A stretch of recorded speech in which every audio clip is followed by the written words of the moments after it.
or confessing the truth. I'd like to learn more about that, and maybe if you can share with us what really caused the change of heart. Because my understanding is you already left, no, Malaya. I mean, you were already in the States. You didn't need to come back. And you did this on your own volition. So gusto kong malaman, ano ba yung nag-trigger ng change of heart po sa inyo, kaya ngayon po ay nagtetestigo kayo? Well, I was there since I was only there with one of my sons. I was most of the time also left by myself most of the time. And there was a church I found that was open 24 hours a day. And I just found myself going there every day. Kasi talagang iyak na lang ako na iyak. Parang iyak ako sa sarili ko, hindi ko makapaniwala for what I did. I felt so guilty, actually. I felt so guilty. And then my grandchildren would always call me Skype. And when they called me, they always ask me, when are you coming home? Okay?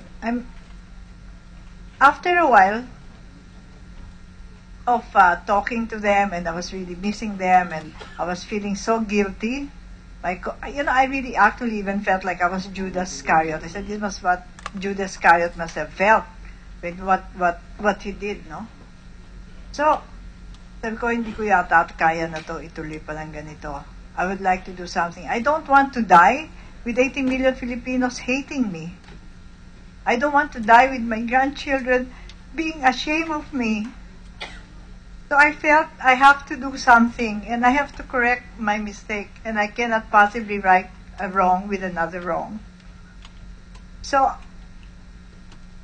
and after that, I had also talked, when Jingo had called me, and I said, ano, may matutulong ka ba sa akin? Tapos sasabi, ano, matutulong ko sa'yo? Wala. So parang, ano ba to? Bakit ganon, di ba? At least, I have never been sued like this. I have no experience of having to go to court. Much so pa, plunder, kasi non-bailable, mga ganon. So, I made a decision. My lawyer explained to me the pros and cons of this.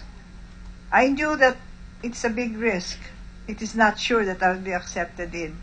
But also, I wanted to be sure that if I were to die, assassinated, or of natural causes, at least I can meet my Maker, that I have asked for forgiveness. And as I said, I would return money to the government.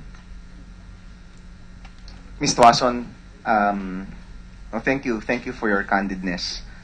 Ngayon po ba humihingi kayo ng forgiveness sa taong bayan? Ito ba yung intention ninyo na humingi ng patawad sa taong bayan sa mga nagawa ho ninyo? Yes. That is part of the reason why you are here, right? Yes. I really want, when I was in the States, and all this, and then the Yolanda happened. I have TFC kasi, in the States. And I saw all this